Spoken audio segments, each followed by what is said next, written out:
बिस्मिल्लाहिर्रहमानिर्रहीम। अस्सलाम वालेकुम स्टूडेंट्स, आज हमने चैप्टर 1 की एक्सरसाइज सॉल्व करनी है।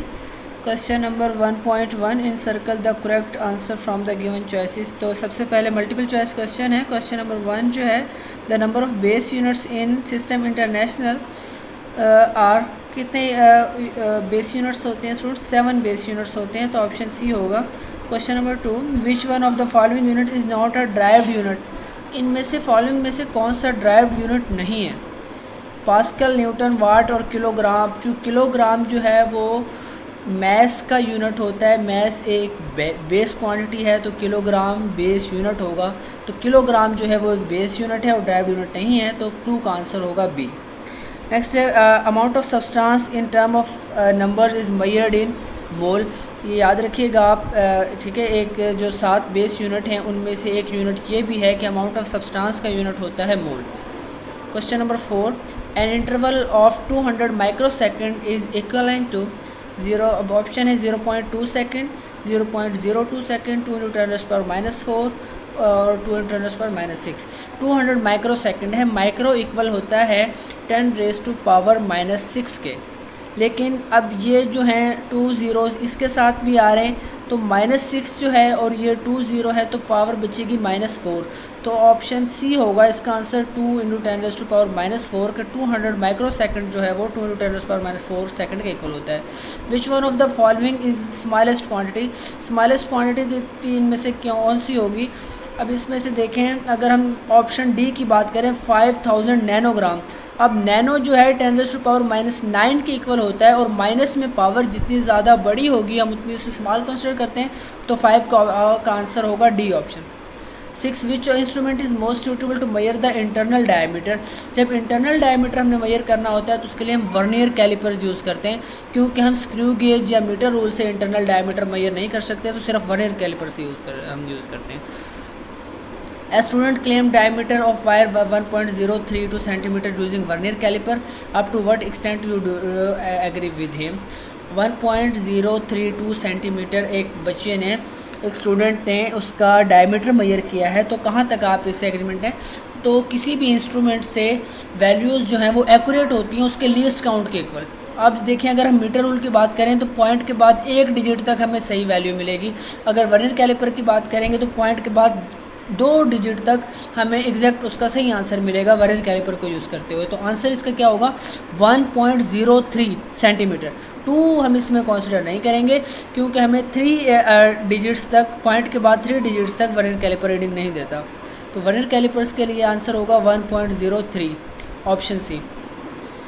Measuring cylinder use to measure level volume find करने के लिए हम यूज़ करते हैं। A student noted the thickness of a glass sheet using a screw gauge. On the main scale, it reads 3 divisions, while 8 division on the circular scale coincides with the index line.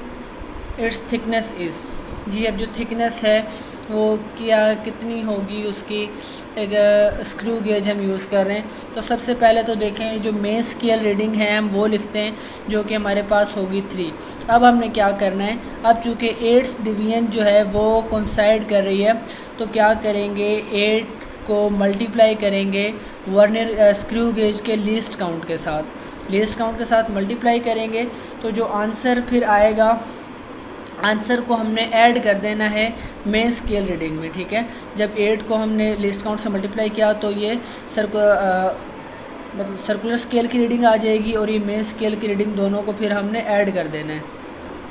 तो जब हमने multiply किया 8 को, screw gauge का list count 0.01 millimetre होता है, तो 0.01 को मल्टीप्लाई किया 8 से तो 0.08 आ गया, और जब 3 में ऐड किया तो 3.08 मिलीमीटर आ गया।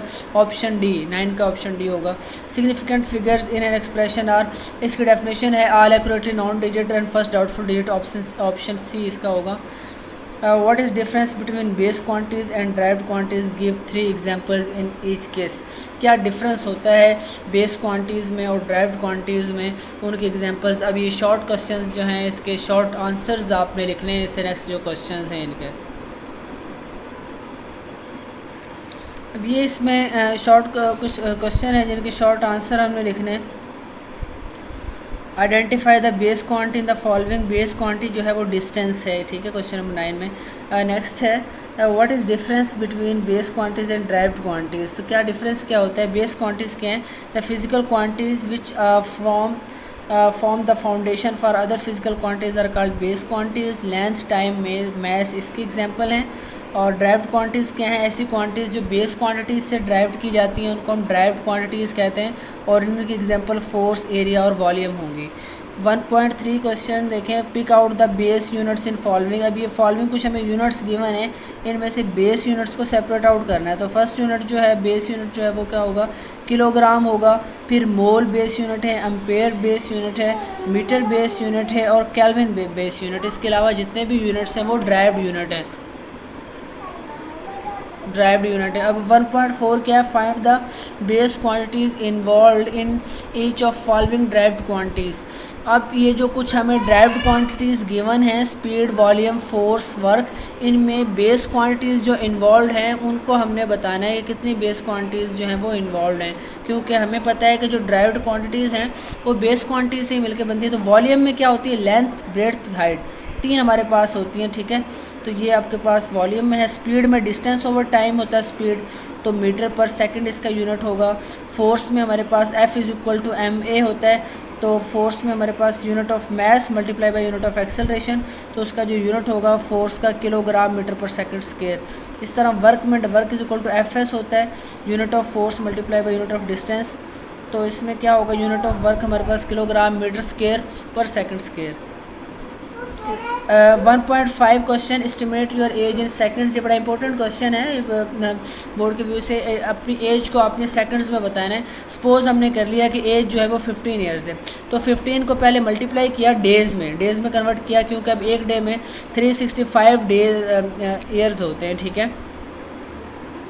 365 1 ईयर में 365 डेज़ होते हैं, तो हमने जब 15 को 365 से मल्टीप्लाई किया तो डेज़ में आ गई एज। अब डेज़ को आवर्स में करने के लिए अगेन 24 से मल्टीप्लाई करेंगे, ये आवर्स में हमारे पास आ गए। आवर्स को जब हमने मिनट्स में करना है अगेन तो 60 से मल्टीप्लाई करेंगे, क्योंकि 1 आवर में 60 मिनट्स होते हैं, ये मिनट्स में रीडिंग आ गई।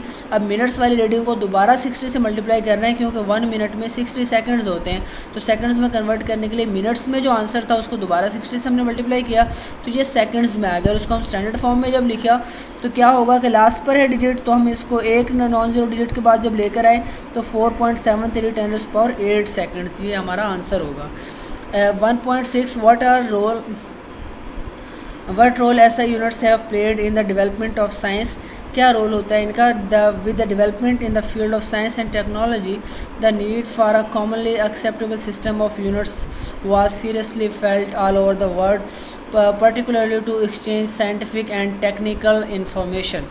क्या रोल क्या था साइंस का, डेवलपमेंट ऑफ साइंस में ऐसा यूनिट्स का रोल ये था कि देखें जितनी भी अब टेक्नोलॉजी है या कोई हमने जितनी भी डेवलपमेंट्स करनी है फिज़िक्स डिपार्टमेंट की ब्रांच में, उसमें ज़रूरी है कि एक कोई ख़ास एक फ़िक्स हमारे पास सिस्टम ऑफ यूनिट्स हों, क्योंकि अगर हम कुछ इन्फॉर्मेशन जो है वो शेयर करना चाहते हैं, साइंटिफिक या टेक्निकल इन्फॉर्मेशन शेयर करना चाहते हैं, तो ज़रूरी है कि हम सेम यूनिट्स में शेयर करें ताकि हमारी बात जो है वो इजीली समझ में आ सके, ठीक है। तो इसलिए ज़रूरी था कि एक फ़िक्स जो है वो यूनिट्स बनाए जाएं, तो ये काम ऐसा यूनिट्स ने किया था। 1.7 what is meant by vernier constant. Again a very important question है। The difference between one main scale division and one vernier scale division is called vernier constant. This is the minimum length which can be measured accurately with the help of vernier scale, that's why it is called least count of vernier callipers. तो vernier callipers का जो least count होता है उसी को हम vernier constant भी कहते हैं, और ये स्मॉलेस्ट रीडिंग होती है जो वर्नियर कैलिपर्स से हम मेजर कर सकते हैं। What do you understand by zero error of a measuring instrument. Zero error से क्या मतलब है, किसी भी आप अगर आप इंस्ट्रूमेंट का जीरो एरर निकालना चाह रहे हैं